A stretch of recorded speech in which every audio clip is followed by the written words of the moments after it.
Our first plenary speaker, Dr. Atul Kumar Ojha from National University of Ireland, Galway, is currently a postdoctoral researcher on the European Union's Horizon 2020 program under Grant Agreement's 73115 European Lexical Infrastructure Project, led by Dr.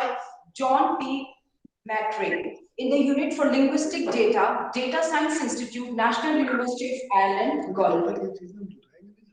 He has been working as an adjunct lecturer at the College of Science and Engineering, NUI, Galway, Ireland.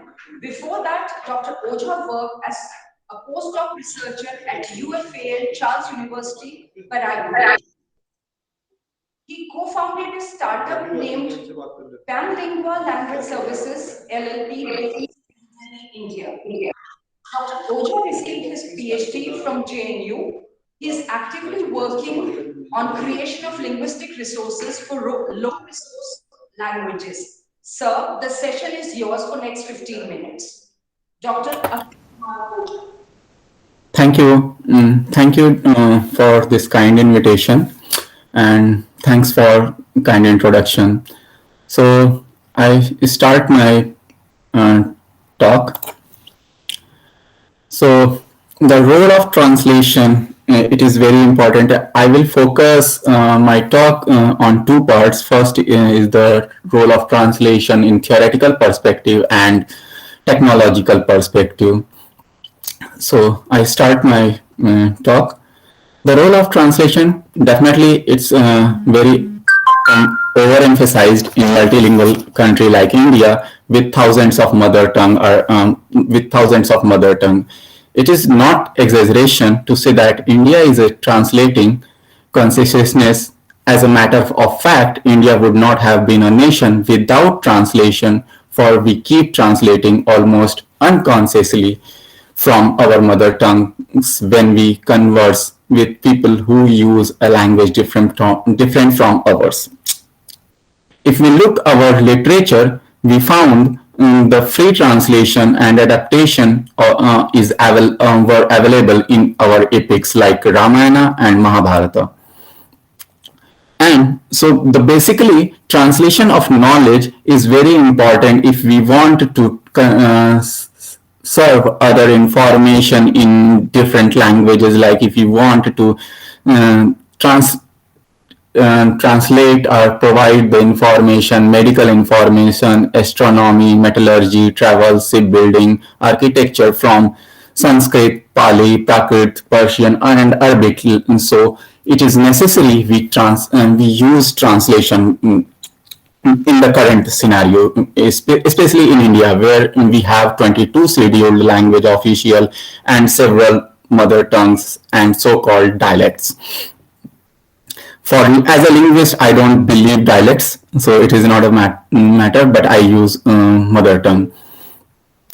And especially if we want to unite our country, like unite our country, India, as a together. So it is necessary we translate each language, translate all the information in other languages. If we have Hindi text and we want to convey in Tamil, so it is necessary we use translation methods. Best example, currently Government of India use PM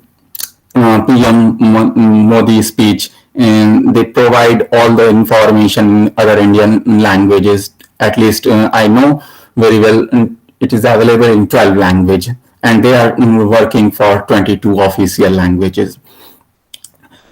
It is not only right now. Even if we look independence time, that time translation helped to fight colonial prejudice in tenure, especially by translating our literary and knowledge text into English. We conveyed to the world that the colonizer was in no way superior to us, for we too have a long history of our rich cultural heritage. Translation has changed the Occidentals' old Orientalists' conceptions of India. For earlier, the British had translated from India only what suited their taste, but now the empire is writing back, letting them what they have to read to understand our people and culture. There is no denying the fact that translation also promotes the growth of indigenous literature and knowledge by bringing into our languages the great wealth of other literatures and cultures. So, so basically, the idea these all the importance. If you look, all the importance cultural heritage are literature, Indian literature, Mahabharata, Ramayana, and we want to provide all the information in current generation, especially when people don't know Sanskrit, they don't know Prakrit, they don't know other ancient language. So how we can communicate, how can we provide this information, especially if you want, you have to, we wanted to, we are we need to dependent on especially for language expert, like you see, you search Sanskrit people are Tamil people are other languages speaker. So for these texts we can easily convert through the automatic method, especially technological. We can use automatic technological like natural language processing method, similarly when we see Google Translation. But unfortunately it is not available for our country. Very few MT system is available. Machine translation, we call machine translation for automatic translation. So we, I and our other researcher in language technological, they build MT systems. They are working on MT system for Indian languages, especially my company Panlingua, which is established in 2019.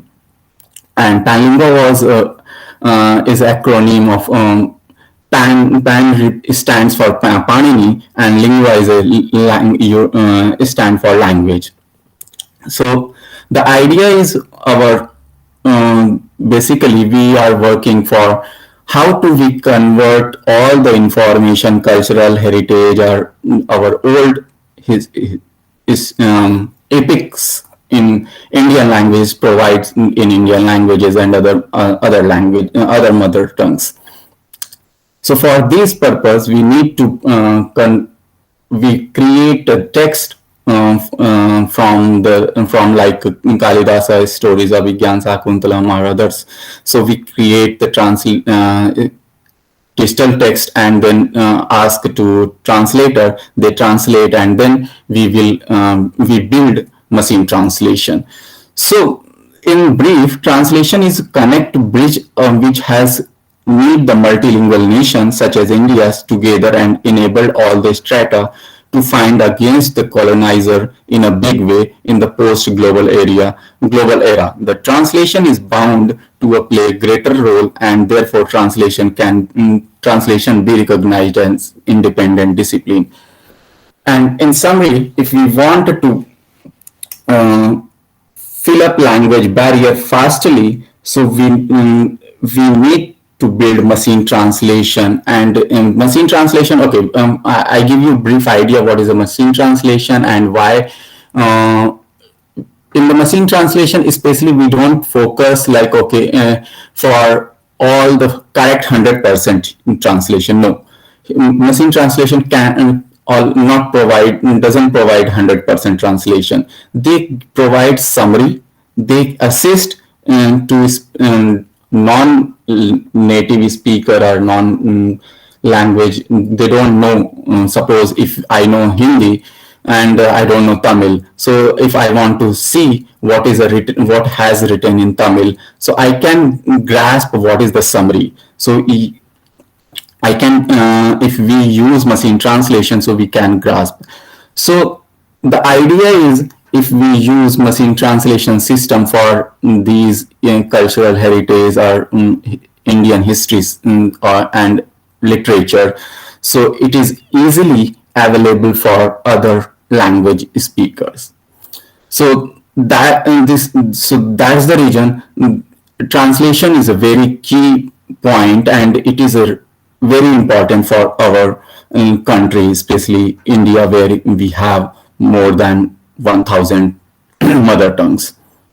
So this is my overview of the talk.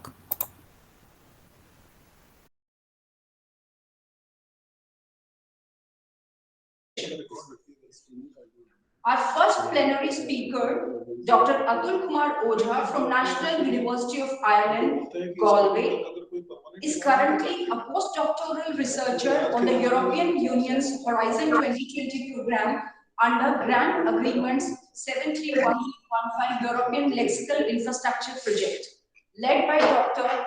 John P.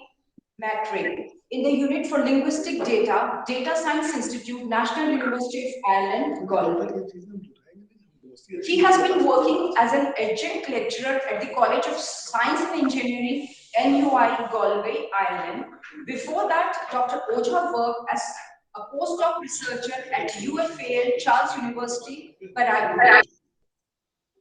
He co-founded a startup named Panlingua Language Services, LLP, based in India. Dr. Ojha received his PhD from JNU. He is actively working on creation of linguistic resources for low-resource languages. Sir, the session is yours for next 15 minutes. Dr. Thank you.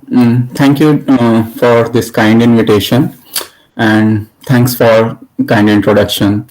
So I start my talk. So the role of translation, it is very important. I will focus my talk on two parts. First is the role of translation in theoretical perspective and technological perspective. So I start my talk. The role of translation, definitely it's very overemphasized in multilingual country like India with thousands of mother tongue It is not exaggeration to say that India is a translating consciousness. As a matter of fact, India would not have been a nation without translation, for we keep translating almost unconsciously from our mother tongues when we converse with people who use a language different from ours.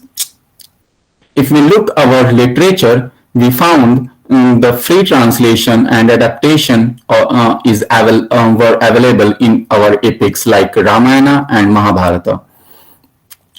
And so basically translation of knowledge is very important if we want to serve other information in different languages, like if you want to translate or provide the information, medical information, astronomy, metallurgy, travel, shipbuilding, architecture from Sanskrit, Pali, Prakrit, Persian, and Arabic. So it is necessary we use translation in the current scenario, especially in India, where we have 22 scheduled language official and several mother tongues and so-called dialects. As a linguist, I don't believe dialects, so it is not a matter, but I use mother tongue. And especially if we want to unite our country, like unite our country India as a together, so it is necessary we translate each language, translate all the information in other languages. If we have Hindi text and we want to convey in Tamil, so it is necessary we use translation methods. Best example, currently Government of India use PM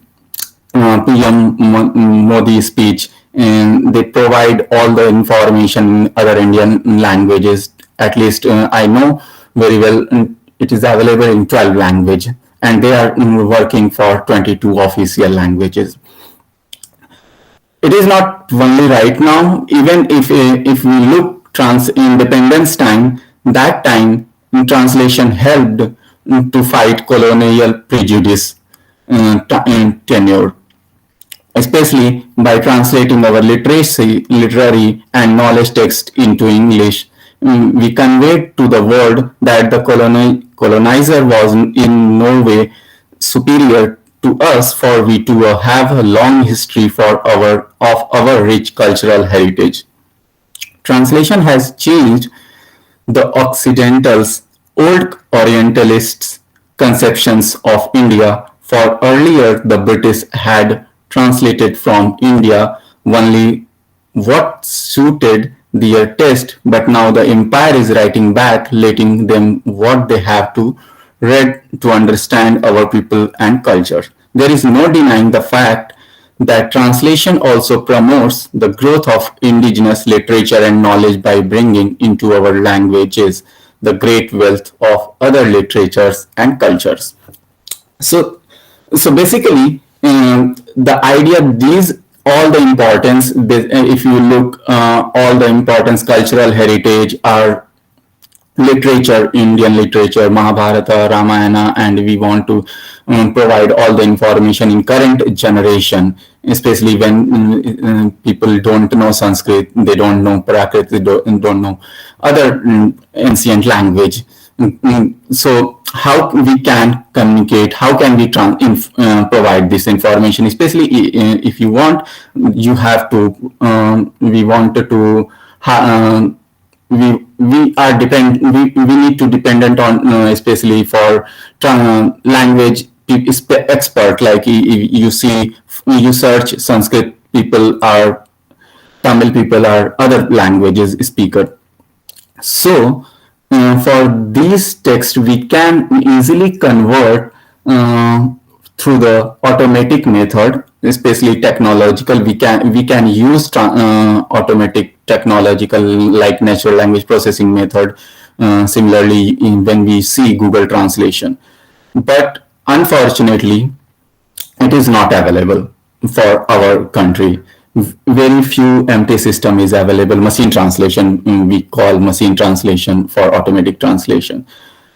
So we, I and our other researcher in language technological, they build empty systems. They are working on empty system for Indian languages, especially my company Panlingua, which is established in 2019. And Panlingua was is acronym of Pan stands for Panini, and Lingua is a stand for language. So the idea is our basically we are working for how do we convert all the information, cultural heritage, or our old epics in Indian language provides in Indian languages and other language, other mother tongues.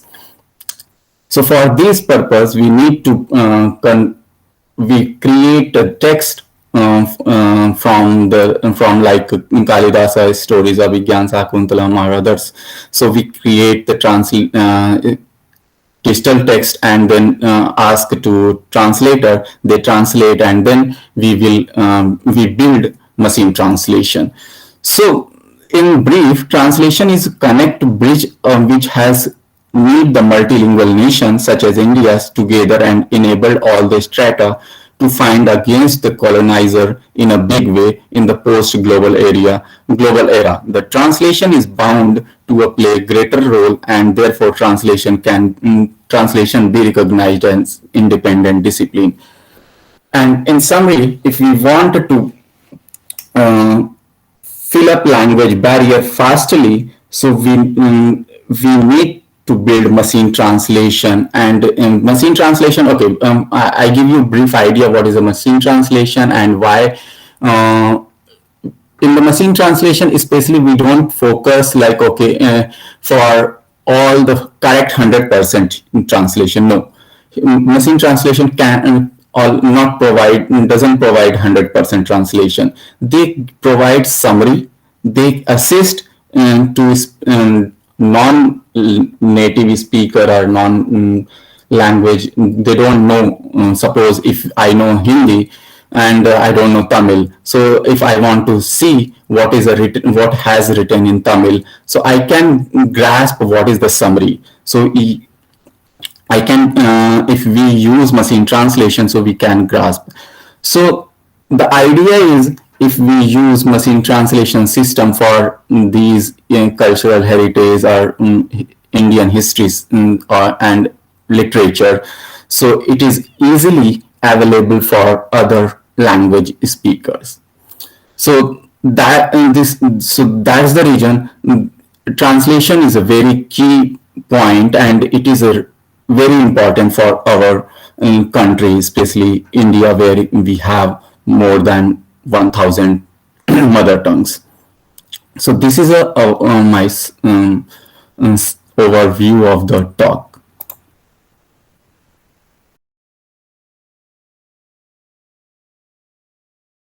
धन्यवाद sir, बहुत बहुत धन्यवाद। मैं बहुत आभारी हूँ माननीय कुलपति प्रोफेसर विनोद कुमार सिंह जी का, और director of this seminar professor Suresh Kumar Agarwal ji का, जिन्होंने मुझे यहाँ बोलने का मौका दिया। और इस अवसर पर मैं कुछ अपनी बात कह सकता हूँ। हालांकि मेरे से पूर्व प्रोफेसर नीरजा अरुण गुप्ता मैम और हमारे विश्वविद्यालय के माननीय कुलपति प्रोफेसर रजनीश कुमार शुक्ल सर के बाद बोलने के लिए बहुत कुछ कम रह जाता है। फिर भी मैं कोशिश करूंगा कि अनुवाद की भारतीय परंपरा के बारे में थोड़ी बहुत बातें जो भी है संक्षेप में मैं रख सकूं, और किस तरह से इस प्रतिरोध, जहां तक हम लोग प्रतिरोध रेजिस्टेंस की बात करते हैं, उसके बारे में अतनु सर ने भी बहुत सारी बातें कही प्रेस से संबंधित, कि किस तरह से पत्र पत्रिकाओं अखबारों में अनुवाद का प्रयोग किया जाता था। मैम नीरजा मैम ने बताया कि किस तरह से क्रांति के लिए भगत सिंह या दूसरे लोग जो हैं, वे लोग भी वो विचार रूस से हो या फिर अमेरिका से हो या फिर वह फ्रांसीसी राज्य क्रांति का हो, उसका प्रयोग अपनी स्वतंत्रता संघर्ष के लिए, ब्रिटिश के खिलाफ लड़ने के लिए वे प्रयोग करते थे। हालांकि मैं अपनी बात शुरू करूंगा सबसे पहले पुर्तगाल के राइटर हैं, नोबेल प्राइज विनर हैं जोसे सारामागो। उन्होंने कहा है कि writers make national literature while translators make universal literature. जो लेखक होते हैं वे अपने राष्ट्रीय साहित्य का निर्माण करते हैं, सर्जना करते हैं, सृजन करते हैं, जबकि जो अनुवादक होते हैं वे अंतर्राष्ट्रीय सर्वजनीन साहित्य का निर्माण करते हैं। क्योंकि राइटर या जो लेखक होता है वह कोई एक विशेष भाषा में लिखता है, उसके कुछ विशेष पाठक होते हैं, हाँ, लेकिन उसके बाद जो है अनुवादक के कारण ही उसका जो कार्य है, जो उसका साहित्य है, वह उस भाषा विशेष की जो बाउंड्री है, जो उसकी सीमा है, उसको वह पार कर पाता है।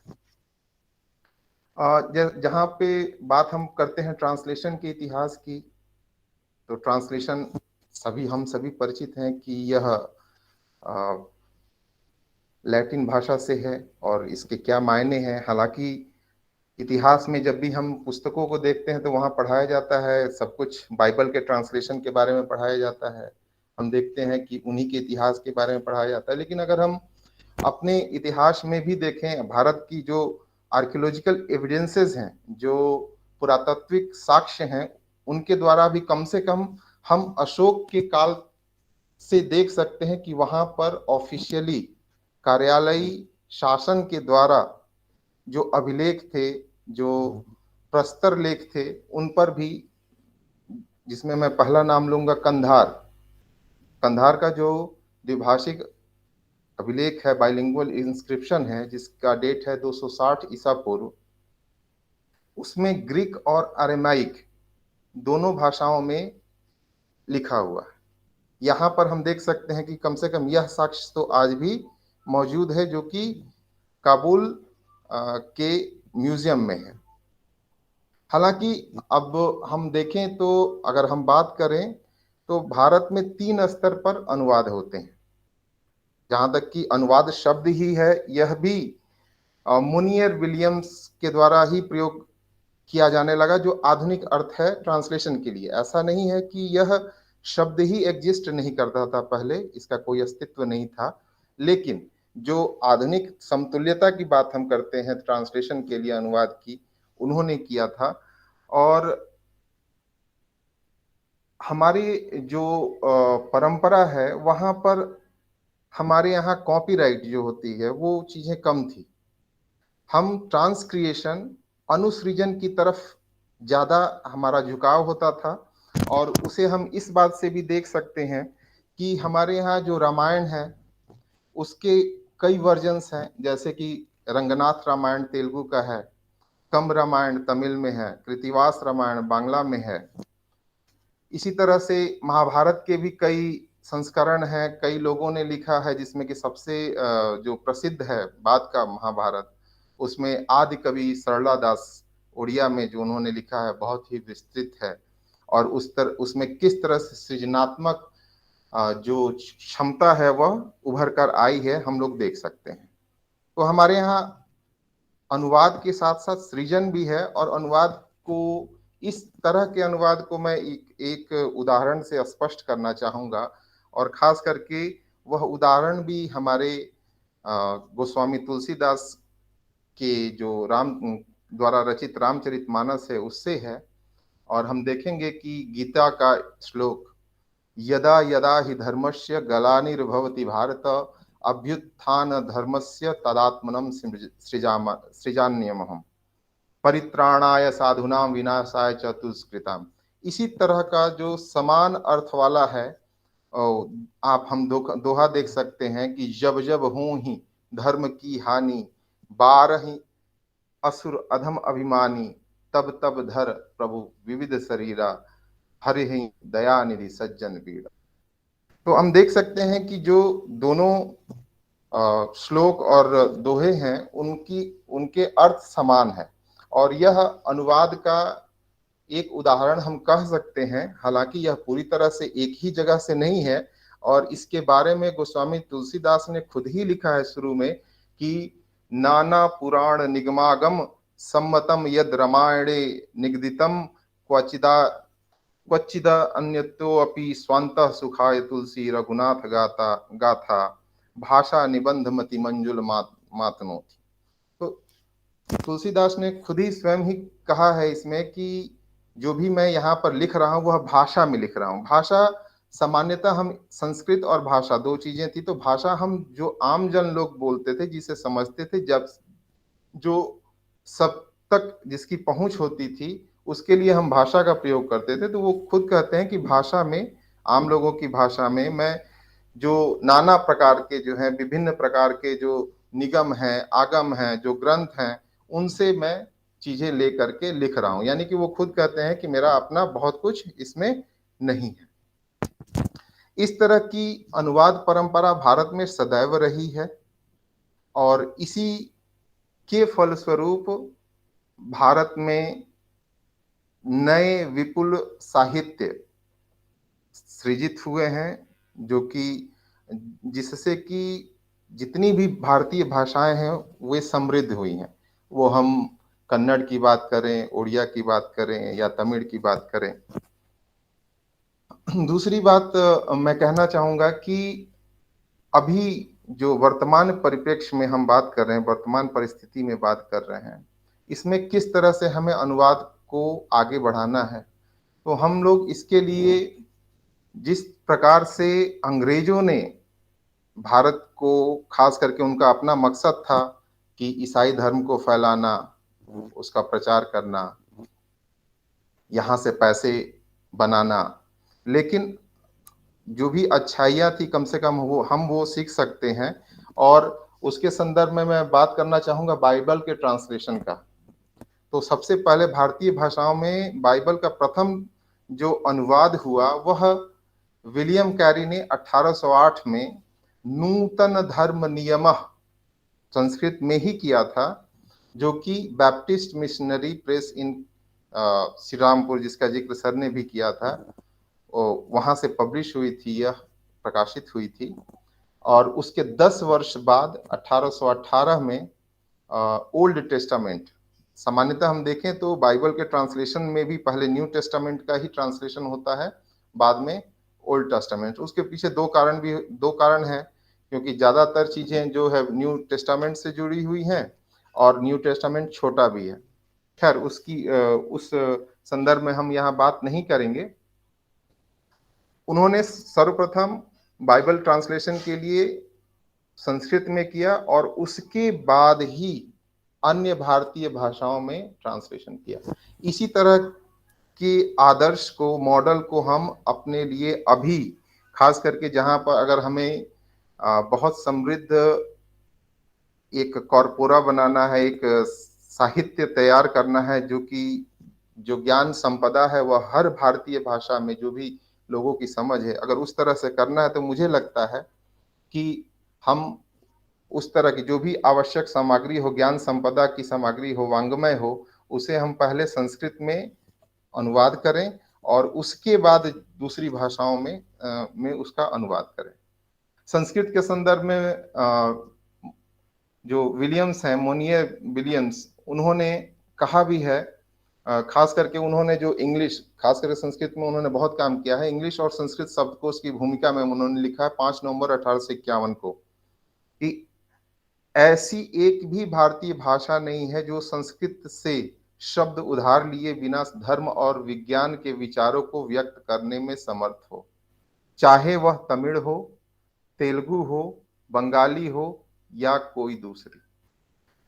हम लोग, हालांकि यह एक पॉइंट ऑफ डिस्कशन हो सकता है कि कुछ शब्द शायद आज के समय में हम प्रूफ भी न कर पाए, साबित न कर पाए कि कोई शब्द वह शब्द मूलतः संस्कृत का है या तमिल का है, लेकिन हम देखें तो कई शब्द हैं जो कि आज भी प्रयोग होते हैं। जैसे हम संस्कृत, हिंदी में बोलते हैं फल, संस्कृत में भी वही है, और तमिल में पड़म होता है।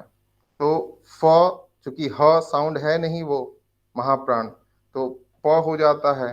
ल के 3 वेरिएशंस होते हैं, ल, र, ड़, तो उस तरह से, एंड देन म, चूंकि कॉन्सोनेंट एंडिंग तमिल का है तो वहां पे म है, तो पड़म है।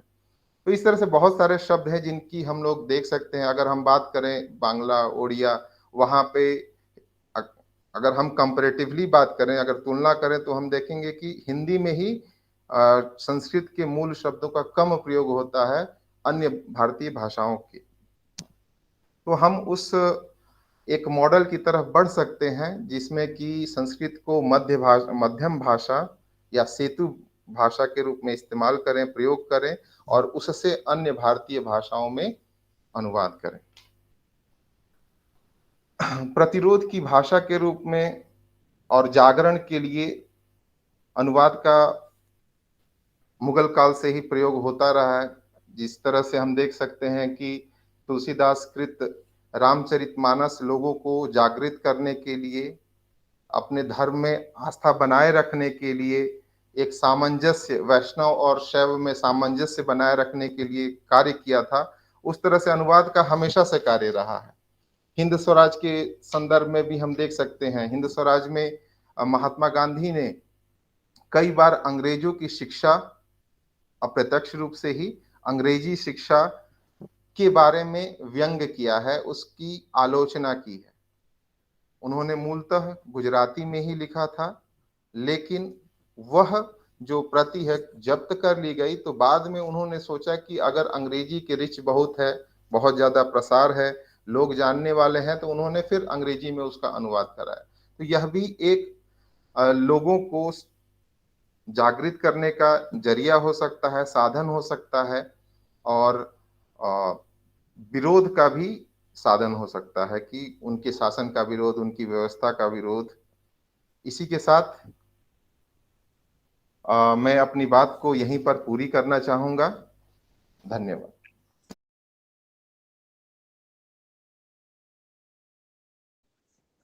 जी नमस्कार, good afternoon. Good afternoon. Thank you very much, Professor Sharma. It's a great pleasure. It's indeed a great pleasure to be part of this very interesting and timely seminar. on remembering the role of translation in Indian freedom struggle, being organized by the Department of English, Maharaja Ganga Singh University, Bikaner, and Central University of Haryana. I'm really glad to be part of this seminar, and I had been listening to various deliberations, various discussions which were being carried on and deliberated upon, particularly related to the role of translation and how various works they have been translated and rather transcreated India in many ways. My paper is very much related to this particular aspect, that how India has been transcreated and how India has been transcreated in various translations. And I would be focusing in my presentation on women's life narratives. So the title of my paper is Transcreating India, Translating Women's Life Narratives.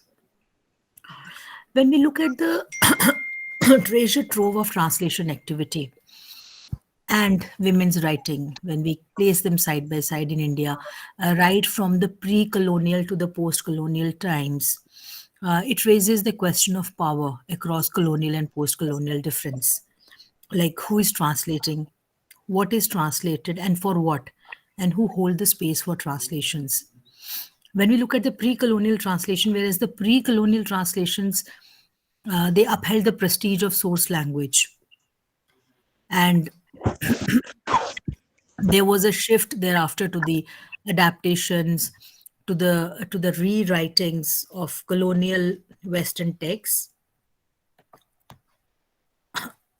Just a minute. Yes.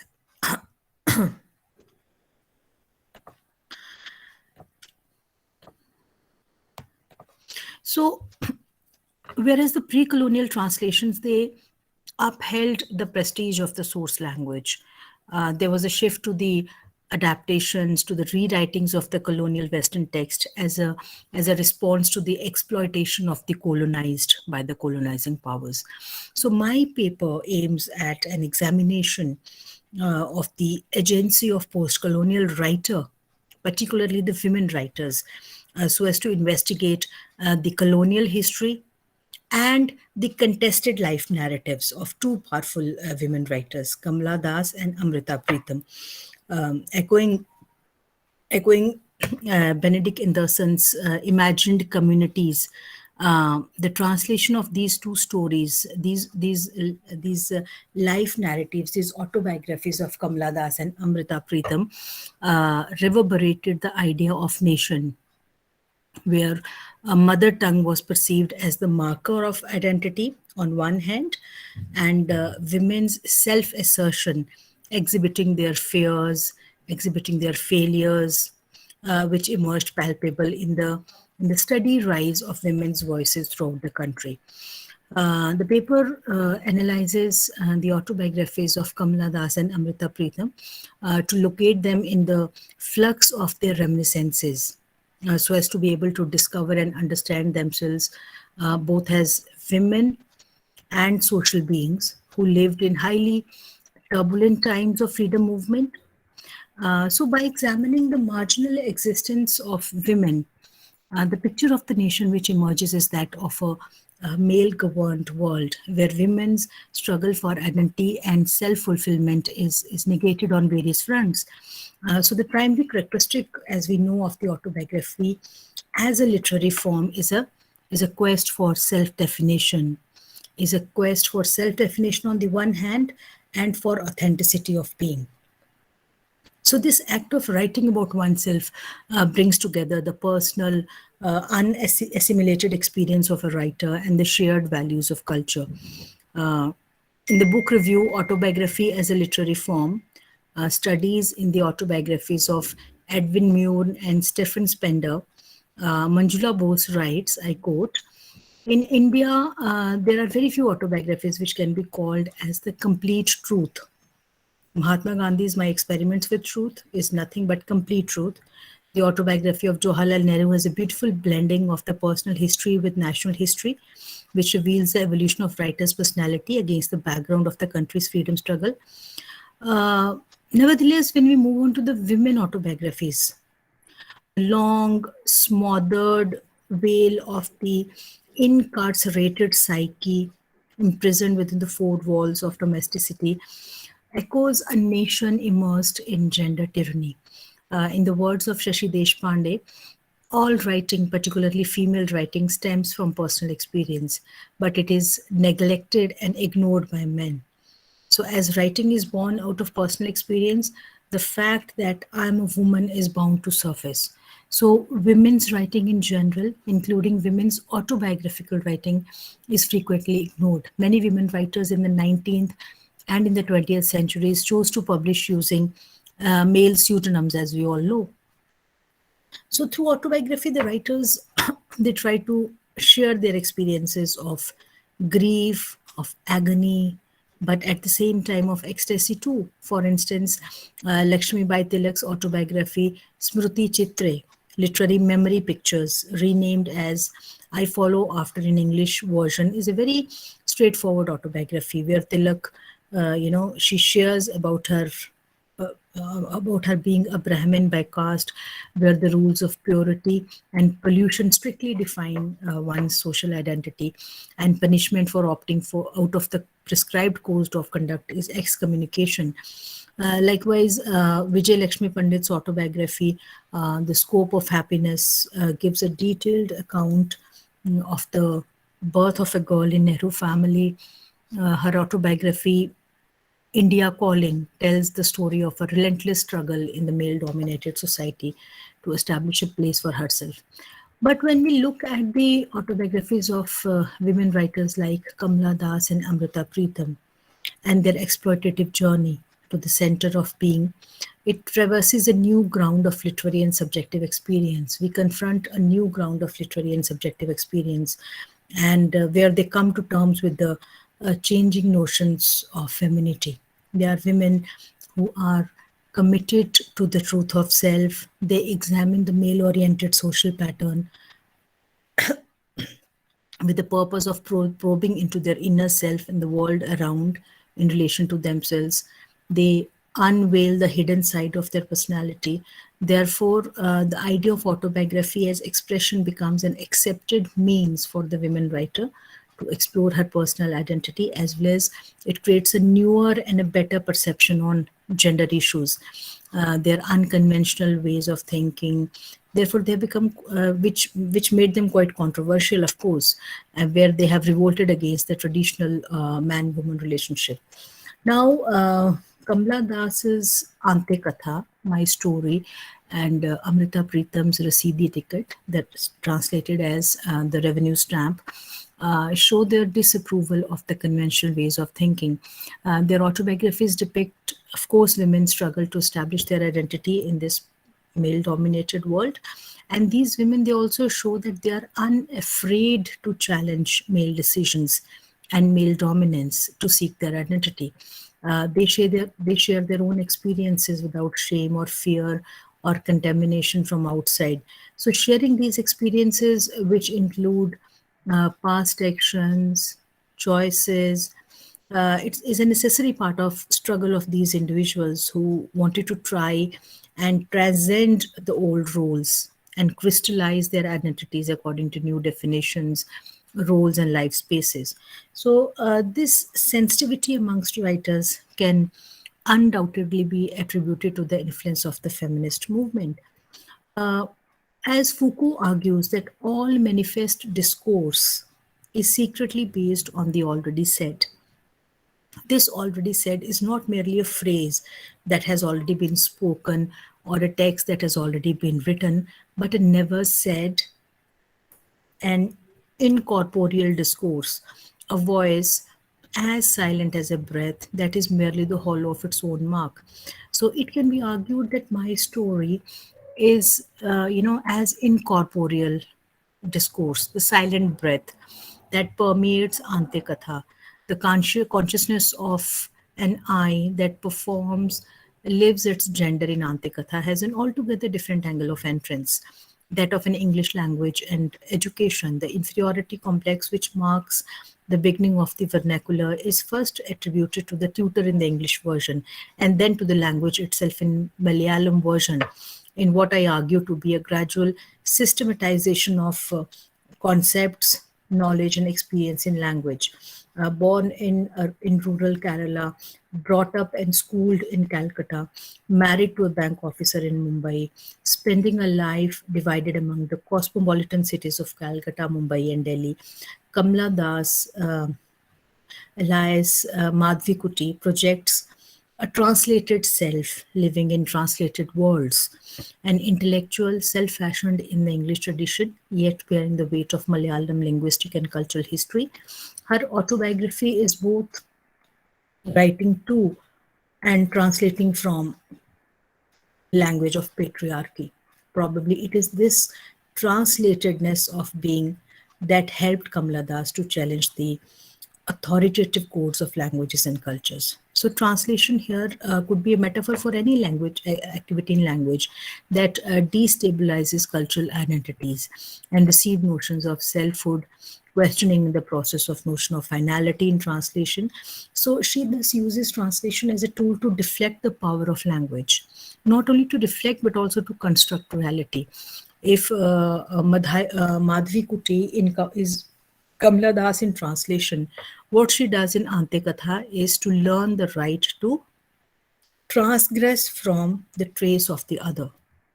Now, when we look at Amrita Pritam, another iconic Indian writer, whose works as well as life were a bold statement that redefined not only just the Punjabi literary canon, but also found new words and images for how Indian women perceive themselves. The famous writer and journalist Khushwant Singh had once told Amrita Pritam that the whole story of her life was so inconsequential and brief that it could be easily contained within the small space at the back of a revenue stamp. And she remembered the joke and called her autobiography the Seedhi ticket, the revenue stamp. A rebel, a questioner of norms, a devil's advocate of sorts. So Amrita Pritam, she asked difficult questions and challenged those things that everyone accepted as a norm. So her increased involvement in the social work in the mid-1940s, her working with the Lahore radio station for a brief period, and her angst at the helplessness of the commoners, especially women, made her works around that time become more and more rebellious and socio-political in nature. The year 1947, the partition of country became a watershed for her both as an individual and as a writer. She witnessed innumerable unspeakable human tragedies, the communal riots that continued for several months during the refugee influx to and from both sides led to such mindless violence that, like most other survivors of this tragic history, it left an indelible mark on Amrita's mind for the rest of her life. So the title, the revenue stamp, symbolizes the writer's own soul, as other stamps used to get various shape, where revenue stamp remains static. She was born in August 1919 at Gujranwala, which is now in Pakistan. So her mother died, and when she was 11, after that, she and her father moved to Lahore. She was 11 years old and had not developed the sense of reciprocity by then with either her parents. So she went through the vacuity and sense of solitude as she was the only child. So she started loving the love lyrics secretly, as she used to afraid her father, who informed her to try her hands over devotional poems. His father represents the phallocentric dogmas and convention. So it displays how women finds it difficult to voice out her feeling, emotion, etc. At the age of 4, she was engaged and was a teenager of 16 when she was married off to Pritam Singh, and thus the name Pritam was suffixed to her name from 1935. So then she came down to Delhi as a refugee and inscribed her agony and gave vein to her feelings by writing the much acclaimed and popular poem, Aaj Aakhan Varishanu. So her autobiography is a record of her journey that resonates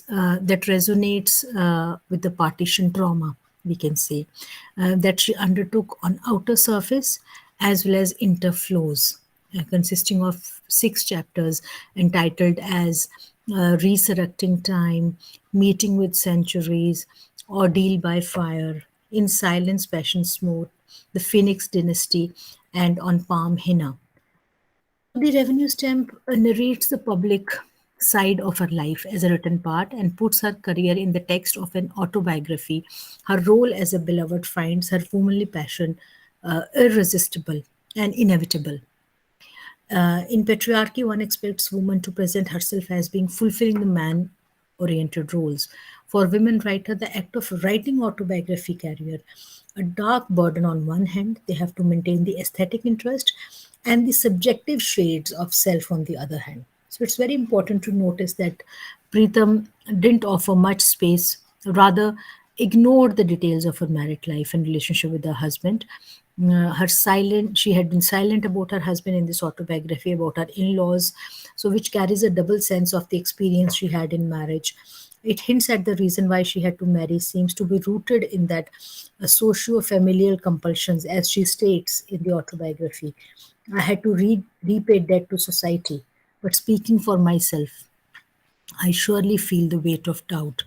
So she communicates that marriage was a social bondage forced upon all women of her times. And Amrita Preetham vision of womanhood is so clear and without inhibitions. Her mind was communicative in its perception, and she could visualize the male mind through her characters. She could also sympathize with their agonies. She never denied the gender orientation harshly as a feminist world. The recognition of gendered experiences and that of gender roles was felt by her as an artist more profoundly than any common women. So she seemed to offer some feminist implications in her philosophized observations of women's identity and existence when she states, the only difference between male and female mind is that their drawbacks are different. Confession, complaints, cries, dreams, all these things create her own credo as a literary artist, as one who has lived very truly. To conclude, since most of the Indian women autobiographies reveal their tendency to treat women's culture as a subculture, men's culture being the main culture, women autobiographers' writings deal with the aspects of gender consciousness. They interpret female histories from the standpoint of their own social positions, compromises they have been forced to make, their narrative give form to and legitimate the process of post-colonial and national coming into being. Just as, stories codify national identity, national reality in space, and allow emergent national identities to be performed. Therein, the iconoclastic women autobiographies like Kamala Das and Amrita Preetham, they have made immense contribution through their autobiographies by projecting a woman, by projecting a world where the nation was tarnished by the colonial powers on the one hand and the ethos which was extremely biased on the other. So Kamala Das and Amrita Preetham and their autobiographies and their translations definitely hint towards that particular aspect. Thank you.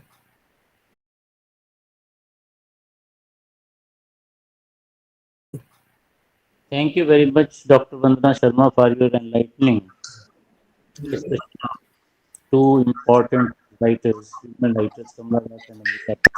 Thank you very much. Sir, thank you so much, Professor S.D. Sharma, sir. In fact, it's Pranam, sir. Namaskar. Sir, Pranam. Pranam. I am also grateful to you for associating me with this wonderful seminar. You always oblige us on these occasions, and we find you a ready-made solutions for these problems. In fact, these problems are always welcome for you. You consider them as a pleasure, and that is our fortune. Thank you. Thank you very much. Thank you. If you permit me, I would like to make little observations about the presentations which have been made. Only one more is left.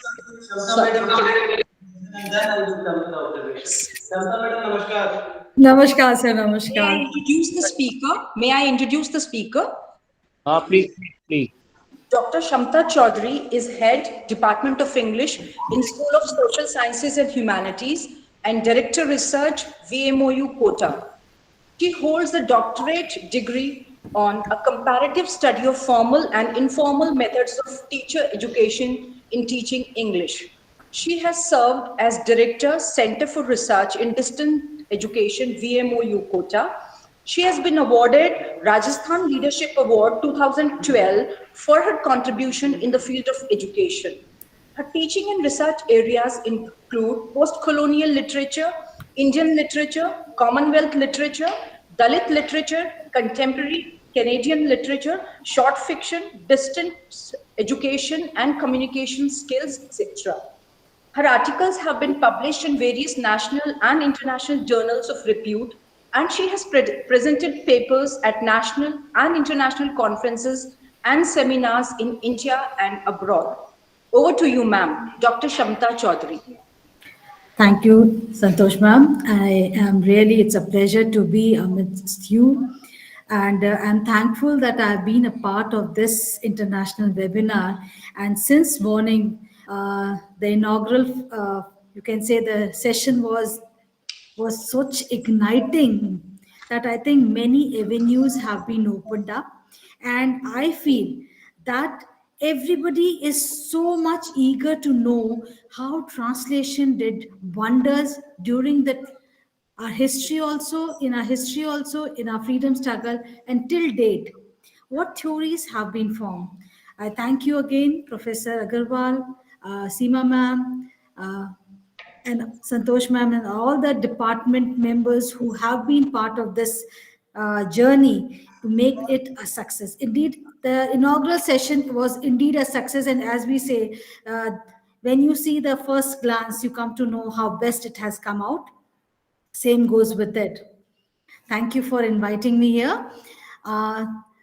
See, it's generally said the history of translation is the history of human civilization and understanding, and sometimes of misunderstanding.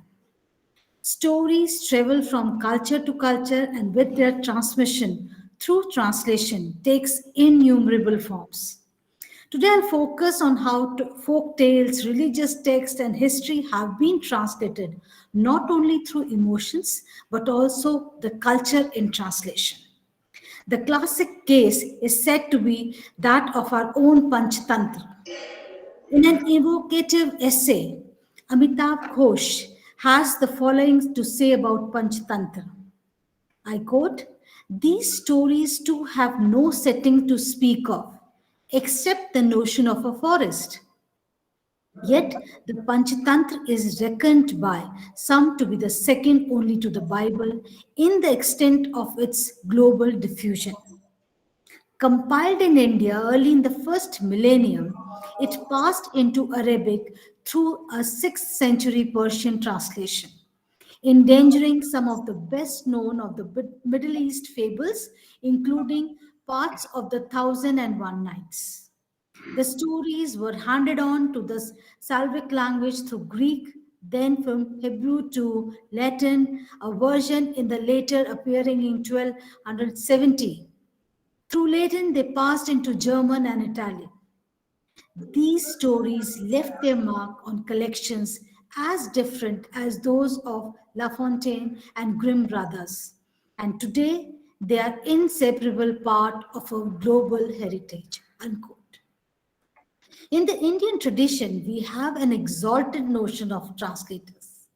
We do not designate Tulsidas, Kirtivyas, Pampa, Kamban as translators of our great epics, but as great poets per se. In India, we have seen that the retelling of the stories of Ramayana and Mahabharata in regional languages, the significant translations which I wish to communicate about, known to my knowledge, took place at the time of Emperor Akbar. In his efforts to promote understanding among religions and promote interfaith dialogue, Akbar sponsored debates among scholars of different regions and encouraged the translation of Sanskrit, Turkish, and Arabic text into Persian by setting up a Maktab Khana, or translation bureau. Persian translation of Sanskrit text, including Ramayana, Mahabharata, Bhagavad Gita, Bhagavad Puran, Atharvaved, Yoga Vasisht, etc. They all were translated. And the translations carried out in this phase can be characterized as a dialogue of civilizations. Prince Dara Shikoh, a profoundly learned scholar himself, not only promoted this trend but made it his lifelong mission. See how the cultures were intermingled. We were able to see what other languages and what translation did to our culture. His interest in comparative understanding of Hinduism and Islam prompted him to take assistance from the Pandits of Banaras with the translation of 50 Upanishads into fluent Persian. It is said that he completed the whole translation in 1657 and it was given the title Siri Akbar or Siri Asrar, the Great Secret. This text was translated into English by Nathalie Hedhall in the colonial period and into French and Latin by Antoine Dupont, the famous translator and the scholar of Gen Avesta.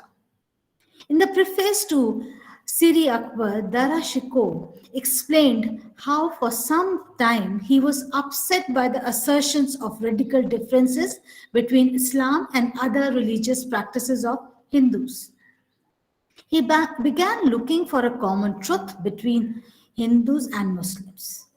As Muslims have a revealed book which determines their world view, he was looking for a divine world in the Hindu religion, and thus the translation of Upanishads came to his mind. As is evident, the primary pivot of Dara Shikoh's translation was the project was of synthesis of spiritual, intellectual, social, which gave us the clue about the choice of text and the strategies employed in the translation. In his own book, Mujmuha al-Barain, written in 1654-55, seems to work out in considerable detail the terms of this synthesis, painstakingly exploring equivalences and terminology between the Sufi philosophical system of the unity of being and the Vedanta. Later, it was translated into English by the Asiatic Society of Kolkata also in 1929. Dara Shikoh's project can be called as a cultural specificity, but there were others who were only aware of the pitfalls, and they felt that such projects could not be carried. When we move forward, we see that the next great moment of translation in India, especially in the context of northern Indian languages, happened during the heydays of British colonialism. It started when Fort William College was established in Calcutta in 1800 and Scotsman John Gilchrist became its principal. He, along with his munshis, set themselves the task of putting together all the books in simple Hindustani works in Persian and Sanskrit like Gulistan, Kissa Chaha Darwesh, Kissa Gule Bakavli, Dastan Amir Hamza, Singhasan Battisi, Kissa Alif Laila O Laila. So many more were taken into account, and though this was done apparently for the instruction and assimilation of the British officers who came to India to rule the country, the easy accessibility and lucidity of the prose made these works of romances extremely popular, and they were translated and retold in many Indian languages, making a deep impact on their literature.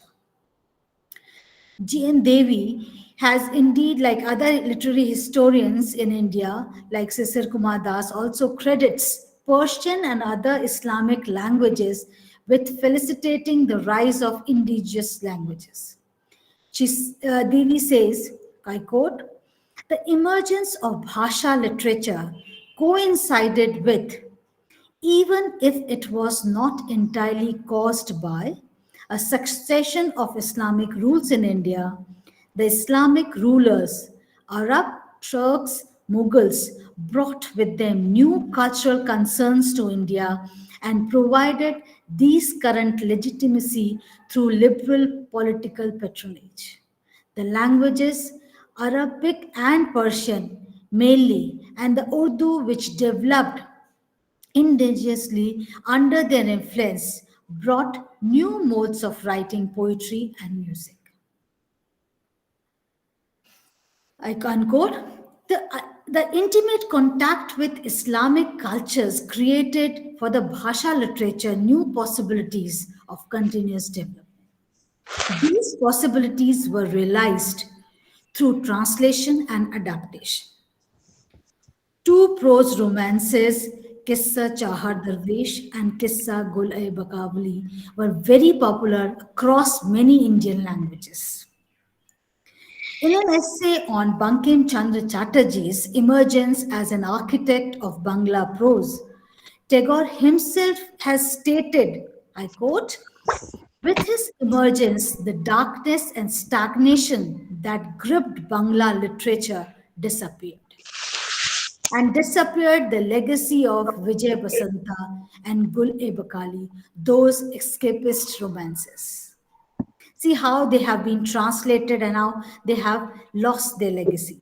So we can say that literature has played a very important role in history.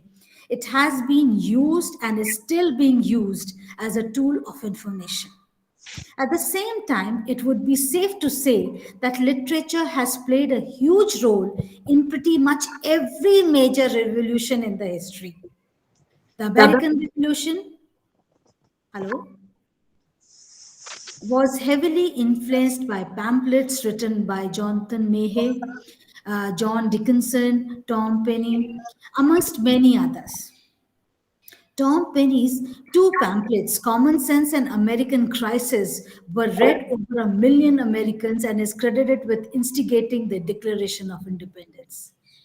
So, in the same way, the seeds of revolutions in French and in India also is no exception. And as we celebrate 74th year of independence, it would behove us to remember the role of pre-independence literature in our freedom struggle.